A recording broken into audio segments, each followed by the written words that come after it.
After 15 years in the Red Chamber, Senator Lillian Dyck announced her retirement earlier this week. Senator Dyck was the first First Nations woman on the Canadian Senate. She was the first Chinese Canada-born senator, and she represented the people of Saskatchewan. She joins me now for a look back on a very accomplished career. Thanks for being here, and happy belated birthday.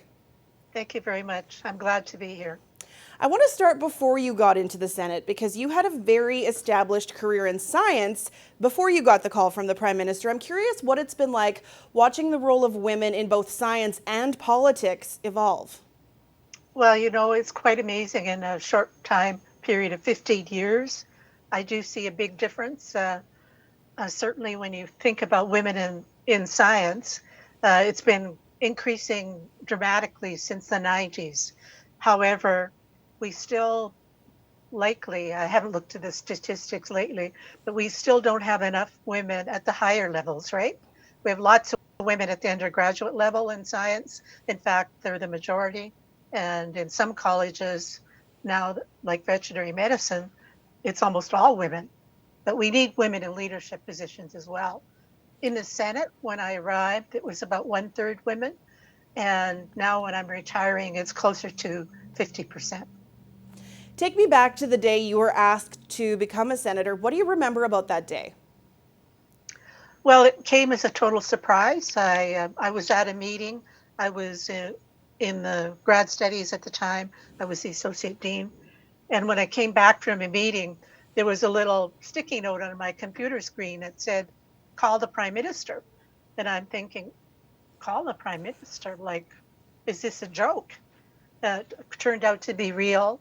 And I called and I got through to the assistant, who then told me that former Prime Minister Paul Martin was summoning me to the Senate.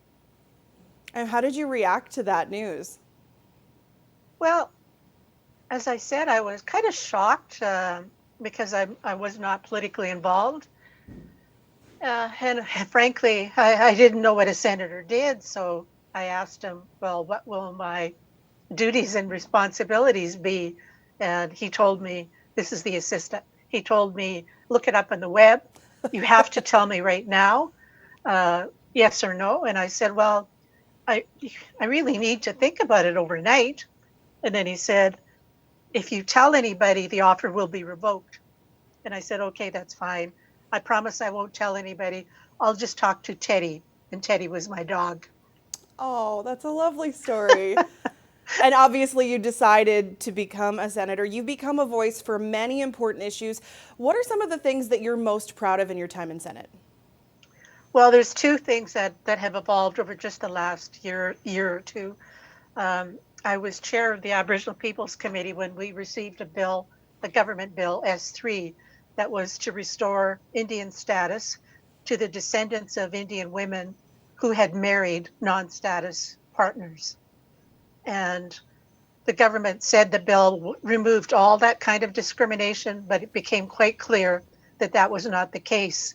So through my role as the chair, I was able to institute maneuvers that essentially forced the government to do what they thought they were doing.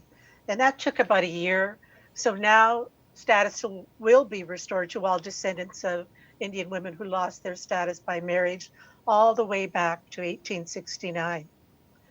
In addition, I was able to amend the criminal code to actually specifically mention women, and in particular Indigenous women, who are more often to be victims of abuse or acts of violence. And oftentimes the justice system kind of discounts that violence towards women and Aboriginal women. And those amendments will offset that kind of lack of attention to their vulnerability. What do you think the biggest priority for the Senate is right now? Well, the priorities depend on what the government agenda is. The government bills that come to us get priority. And it also depends upon what the public wants. So when there's a lot of public pressure, then that certainly will influence what the government does. And, right now, of course, with the pandemic, there's all sorts of issues that have arisen as a result of that. Going into retirement, forced retirement nonetheless, what's next for you? I am really going to enjoy retirement. You know, I'm 75 years old. I've been working since I was a little kid, growing up in a in a family with a father who ran a Chinese restaurant. I've been worked at the restaurant as soon as I was old enough to reach the tables and clean off dishes, wash dishes, fill salt and pepper shakers, you know.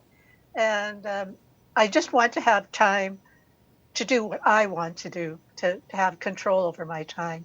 And I love bird watching, and this is a perfect time, bird migration season. So I'm really going to enjoy it.